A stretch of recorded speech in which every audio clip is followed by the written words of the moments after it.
Ya, kita lanjutkan dialog kita bersama dengan Pak Arianto Sutadi, Prof. Hipnu Nugroho, dan Mbak An Rohaini. Ya, Mbak An, tadi saya ditegur oleh produser. Jadi ternyata memang dari pihak almarhum, keluarga almarhum tidak menerima dokumen apapun begitu ya, Mbak An ya? Ternyata ya? Menerima, dokumen itu menerima. Jadi pada saat jenazah diantar itu menerima satu amplop. Cuma begini, keluarga itu kan tidak ada yang punya keahlian ke dokter. Di lingkungan situ tidak ada yang ngerti medis begitu kan. Iya, jadi ini ya, jadi keluarga memang menerima satu amplop, tapi isinya cuma kwitansi, sertifikat medis penyebab kematian itu pun kosong. Maksudnya tidak disebutkan di sini apa penyebabnya. Terus rekam jantung yang sudah ini jamnya juga setelah meninggal begitu kan. Lalu juga kwitansinya juga di sini atas nama terima dari Sutrimo begitu kan. Nah, belakangan di media saya jujur terima kasih sekali dari teman-teman wartawan.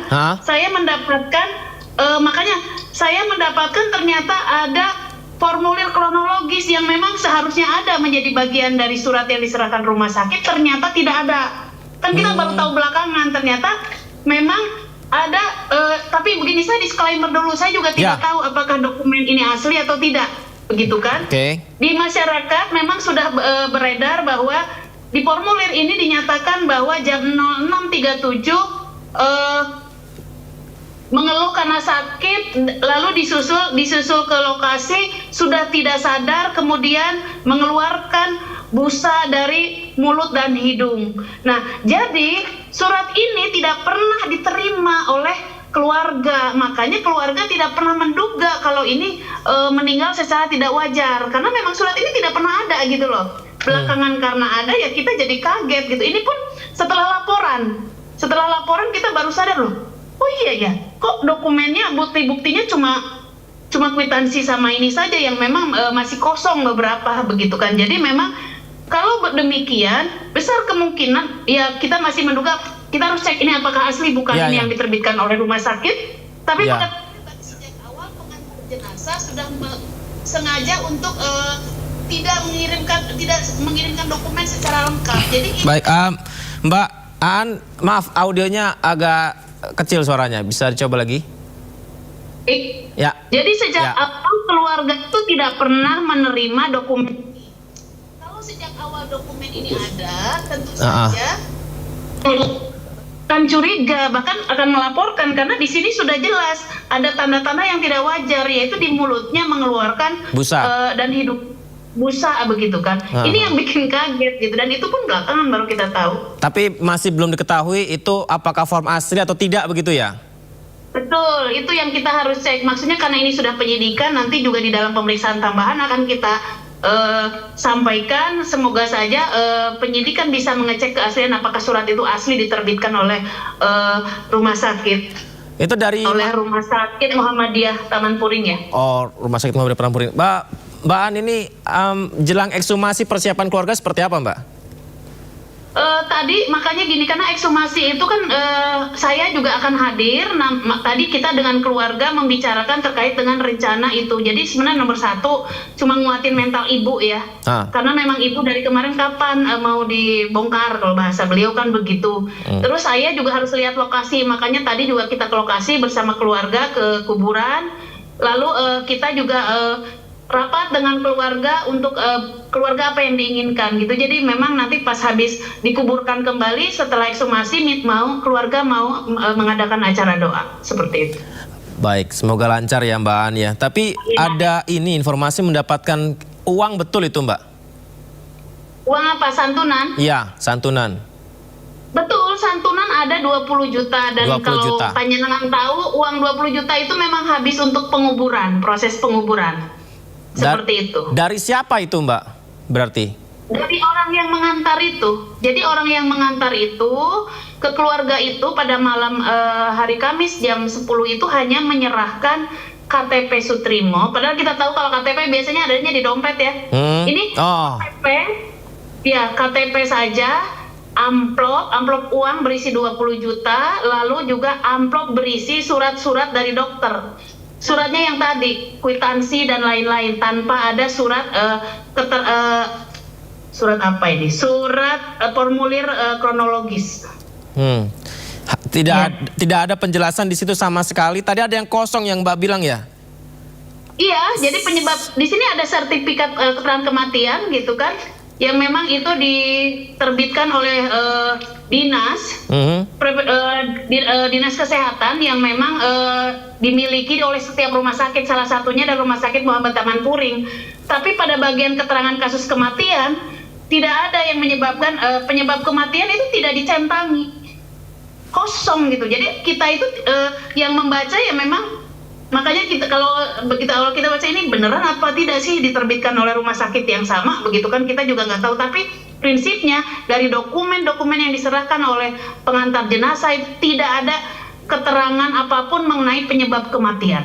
Mbak, apakah artinya yang mengantarkan jenazah ke rumah keluarga pun tidak tahu dari pihak mana dan siapa, lalu uang tersebut pun tidak tahu dari mana? Betul begitu, Mbak? Betul sekali. Jadi pihak keluarga kalau ditanya, ibu bapak tahu nggak siapa yang mengantar? Namanya nggak ada yang tahu. Apakah dia pekerjanya siapa dan lain-lain. Cuma yang ngantar mengatakan bahwa kami berempat, 2 orang dari tim ambulan begitu kan. Lalu yang 2 orang kami ini keamanan. Kita juga nggak pernah keluarga nggak tahu, nggak memberikan nama, nggak memberikan identitas. Mereka setelah menyerahkan uang, KTP dan juga amplop terkait dengan surat-surat pengantar jenazah, mereka langsung pulang dengan ditanya, Bapak tidak menunggu dulu pemakaman begitu kan? Yang 2 orang itu menyampaikan bahwa saya masih mau dinas gitu, harus pulang karena masih dinas, seperti itu. Itu mobil ambulansnya resmi dari rumah sakit kah? Bukan sepertinya, karena tidak ada logo rumah sakit. Begitu kita lihat dari video, ternyata tidak ada logo rumah sakit mana, artinya tidak bisa dikenali lah. Jadi yang mengantarkan jenazah Sutrimo ke rumah keluarga korban, mobil ambulansnya tidak tahu resmi atau tidak, yang mengantar siapa tidak tahu, yang memberikan santunan juga tidak tahu dari siapa, surat-suratnya. Oke, baik. Saya kembali ke Pak Arianto. Pak Arianto, dengan keterangan yang dijelaskan tadi, apakah semakin tebal bahwa ini memang benar-benar harus diselidiki lebih jauh lagi, lebih dalam lagi karena penuh kejanggalan, Pak? Ya, saya jadi sekarang ya, bahwa setelah polisi menerima laporan dari itu, ya langsung dia mau aja menerima bahwa ini ada pembunuhan berencana gitu. Karena dengan data-data yang awal yang ini, kalau polisi tidak mau menerima itu, berarti seakan-akan dia sendiri yang udah mau menyelidiki ini kan gitu kan.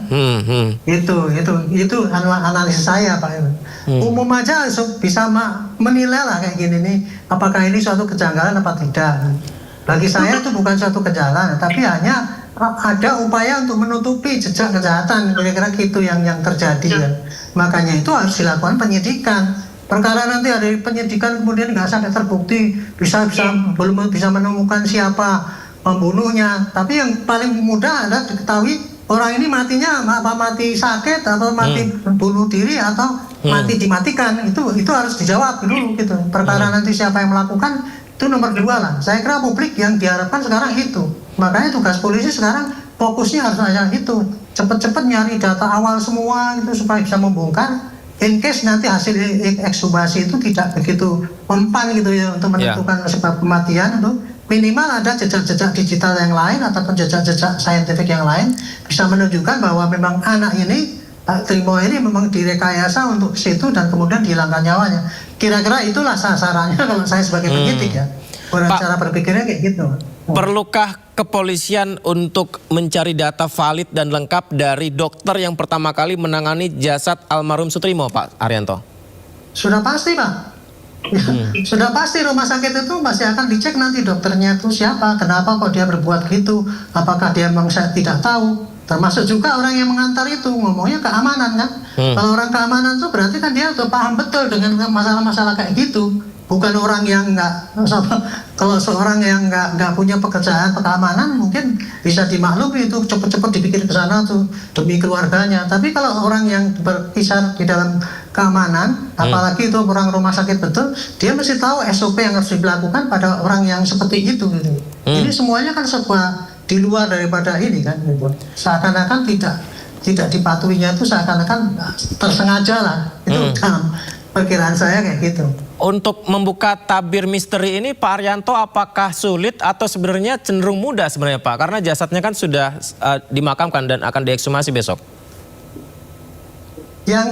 Yang sulit adalah yang menemukan nanti siapa pelakunya. Yang sulit Yang sulit itu karena kalau yang untuk menentukan kematiannya itu nanti tergantung daripada hasil daripada ekshumasi ini, jawabannya ada situ. Tapi untuk membuktikan apakah ini direncanakan atau apa itu tadi, data-data itu tadi Pak, data-data digital, data-data kesaksian, data-data ini, itu semua itu dikumpulkan nanti bisa semacam petunjuk itu. Petunjuk bahwa ini kira-kira ini kejadiannya adalah begini, Pak Trimo itu pagi-pagi mungkin dari mana dia minum obat atau apa, kan pasti ada saksinya dong. Gitu. Kemudian datang ke situ siapa yang mengambil pertama kali, apa alasannya mengambil ke situ, apa alasannya kok bawa ke rumah sakit, apa kok cepat-cepat dikirim ke sana, itu pasti nanti akan terkuak itu Pak.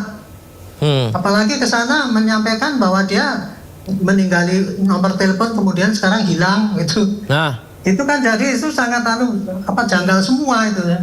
Kejanggalan itulah yang nanti akan membuktikan kira-kira bagaimana perjalanan Pak Trimo itu mulai dari rumah mana kemudian tergeletak ke situ, kemudian dikirimkan ke situ, itu masih bisa dilacak itu.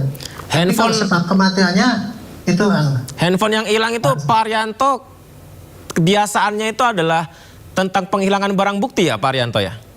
Nah kalau untuk zaman sekarang yang nomor satu yang dihilangkan jejaknya ya handphone itu. Tetapi kita masih punya harapan ya Pak ya, handphone itu mungkin sekarang bisa dihancurin ya Pak. Tetapi jejak daripada komunikasi handphone itu masih mudah-mudahan bisa dilacak daripada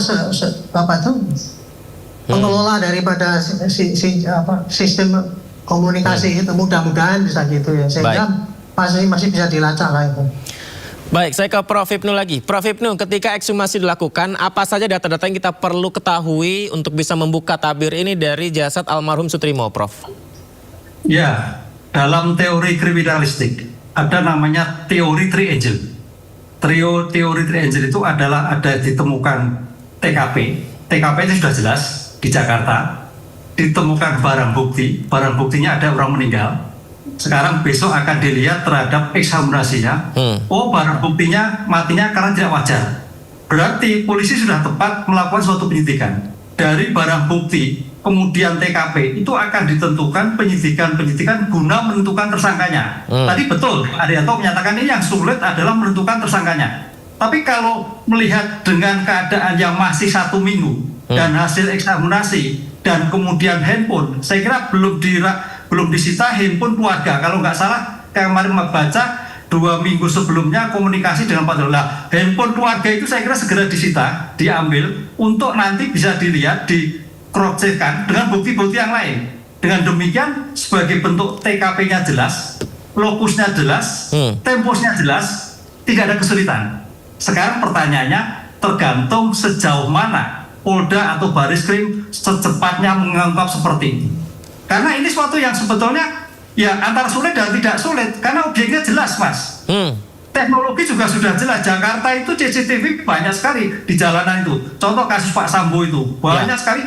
Dia itu kan CCTV yang di luar semua, sekunder bukan primernya semua. Lah sekunder itu yang akan menentukan. Di situ akan terlihat keluarga Pak FA, demikian juga CCTV di Pak FA.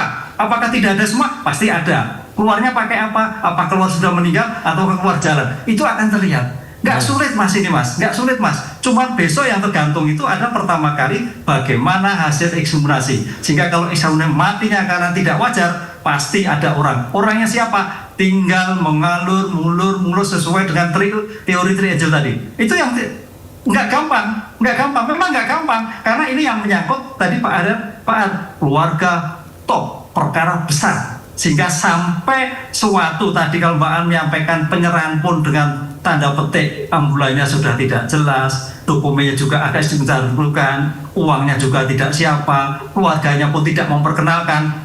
Ini ada suatu tanda-tanda yang saya kira perlu diperjelas. Disitulah saya kira harus dibuka tabir itu dengan berpangkal pada ekshumasi akan terlihat sebetulnya siapa pelaku di balik pembunuhan. Baik, satu lagi saya mungkin ke Mbak Aan boleh ya. Mbak Aan, apakah pihak keluarga cerita ke Mbak Aan, almarhum ini ngobrol dengan siapa saja, terus dia pengaruhnya sebesar apa di rumah tersebut bersama ex Jampitsus Pak Febri ini, beliau apa saja urusannya, apakah sempat ada yang menceritakan tentang proyek atau apapun lah begitu, ada nggak cerita begitu Mbak An? Jadi kalau ke keluarga tidak, ke keluarga itu paling karena komunikasi antara almarhum dengan Mbak Anis adiknya itu sering ngirim foto. Foto apa? Jadi foto-foto misalnya beliau lagi jaga, dan jaganya itu dari tanggal 19 sampai 23 dapat dipastikan bahwa almarhum Sutrimo itu kerjanya adalah menjaga rumah utama Pak Febri. Kenapa? Karena itu dijelaskan di dalam WA. Jadi masih ada WA yang belum nggak hilang, itu dari 19 Juli 2026 sampai dengan tanggal 23 hari kematian. Itu sudah jelas Pak Trimo ngirim jam sekian sedang lagi ngamanin apa? Ngamanin rumah utama yang rumah nomor 15 itu. Lalu juga yang terakhir pada saat itu juga pada tanggal 23 jam 3.18 jam 3 subuh itu dia memang mengirim foto makanan, kemudian jam 4-nya ya jam 4-nya dia mengirim foto minuman sedang minum, dan itu kedua lokasinya di depan rumah rumah utama FA. Jadi kalau dari jejak, dan tidak pernah di dalam perjalanannya itu ada keluhan sakit dan apapun. Lalu tadi pertanyaan tentang keluarga itu hanya tahu bahwa Pak Trimo itu sudah dari 2008 memang bekerja dengan Pak FA, begitu kan. Tentang apakah dia sebagai karungga seperti yang diinformasikan, keluarga tidak tahu jabatannya.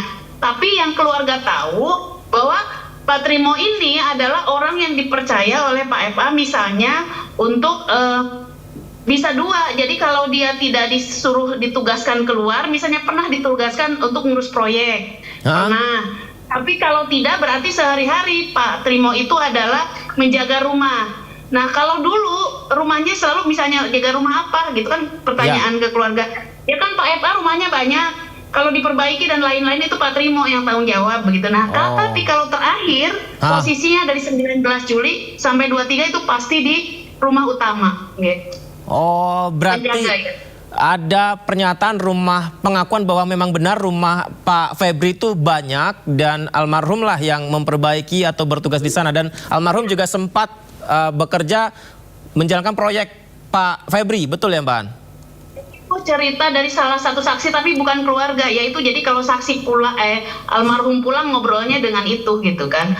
Jadi intinya memang tidak detail apa posisinya, tapi ya Pak Trimo itu misalnya ada rumah yang Pak Febri beli diperbaiki, Pak Trimo itu punya tugasnya adalah bayar listrik, bayar lah segala macam. Jadi yang beresi Pak Trimo. Oke. Itu yang dipastikan itu. Tapi kalau posisi tepatnya di Pak FA itu ya keluarga tidak tahu memang. Baik. Mbak An, ketika ada perkembangan nanti izin kita bisa dialog kembali ya Mbak An ya. Dan Pak Arianto, Prof Hipnu izin kita bisa undang kembali nanti ya. Kita tunggu bersama-sama perkembangan ekshumasi nanti, perkembangan kasusnya seperti apa. Kita kembali dialog seperti ini, semoga terungkap sebenar-benarnya di balik ini semua. Terima kasih banyak Bapak Ibu sekalian. Sehat selalu. Assalamualaikum, selamat malam. Ya, pemirsa, informasi lain, minta karcis resmi warga terlibat cekcok dengan juru parkir liar. Usai jeda di Sendo Prime.